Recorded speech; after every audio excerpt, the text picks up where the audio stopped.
Sa ngalan ng Ama at ng Anak at ng Espiritu Santo. Amen. Binati ng anghel ng Panginoon si Santa Maria, at siya'y naglihila lang ng Espiritu Santo. Aba, Ginoong Maria, napupuno ka ng grasya, ang Panginoong Diyos ay sumasa iyo. Bukod kang pinagpala sa babaeng lahat, at pinagpala naman ang iyong anak na si Jesus. Santa Maria, Ina ng Diyos, ipanalangin mo kaming makasalanan, ngayon at kung kami mamamatay. Amen.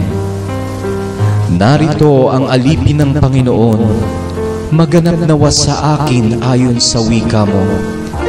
Aba, Ginoong Maria, napupuno ka ng grasya, ang Panginoong Diyos ay sumasayo.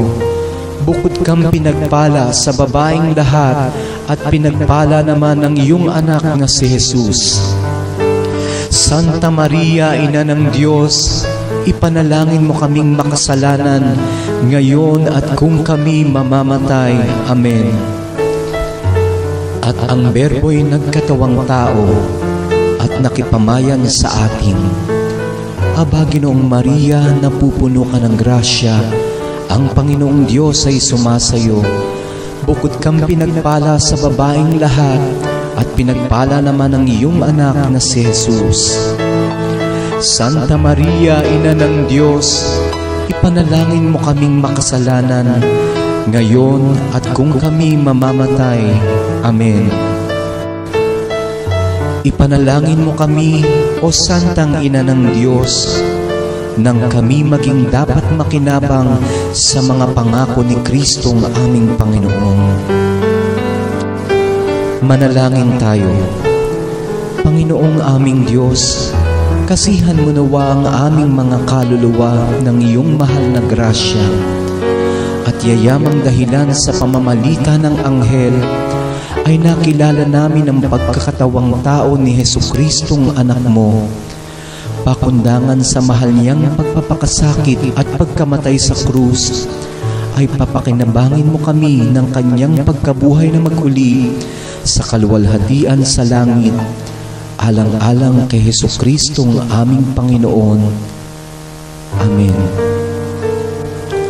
Luwalhati sa Ama at sa Anak at sa Espiritu Santo, kapara noong unang-una, ngayon at magpakailanman at magpasawalang hanggan. Amen.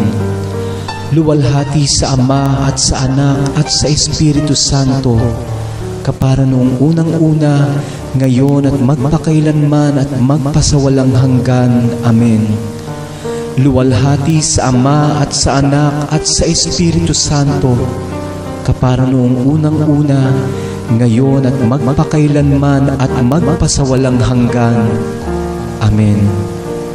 Sa ngalan ng Ama at ng Anak at ng Espiritu Santo. Amen.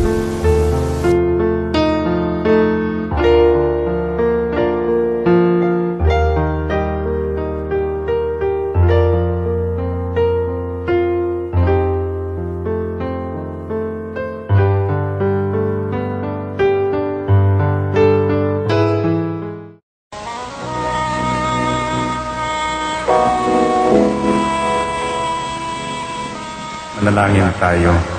Siyang naghahangad ng pagkupkop ng kataas-taasan at nananatili sa kalingan niyong makapangyarihan.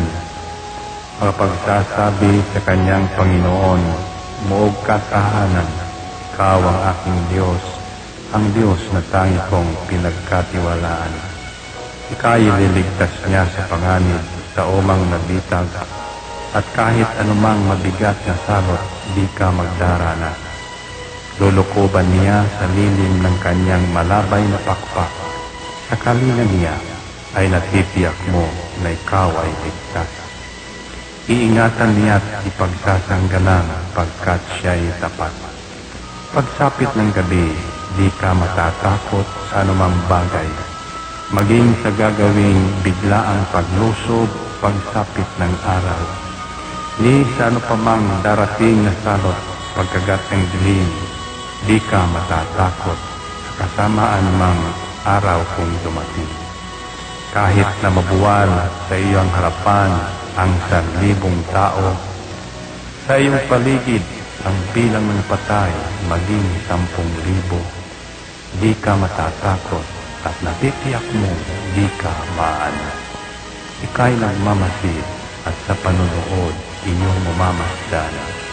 Yaong masasama ay makikita mong pinarurusahan, sapagkat si Yahweh ang iyong ginawang tagapagsanggalang at ang pinili mong mag-iingat sa iyo'y kataas-taasan.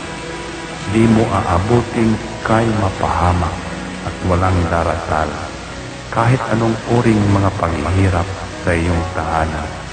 Susubuin niya ang maraming anghel, silang susubaybay.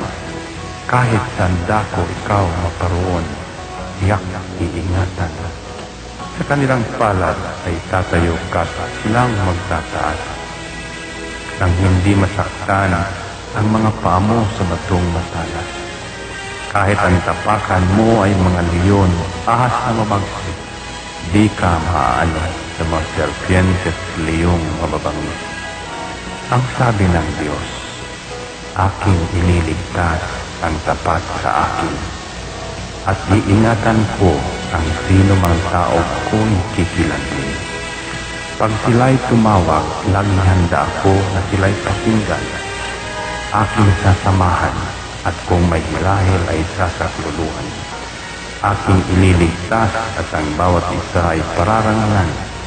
Sila'y bibigyan ko at gagantimpalaan ng mahabang buhay at nakatitiyak na ang tatamuhin nila'y kaligtasan.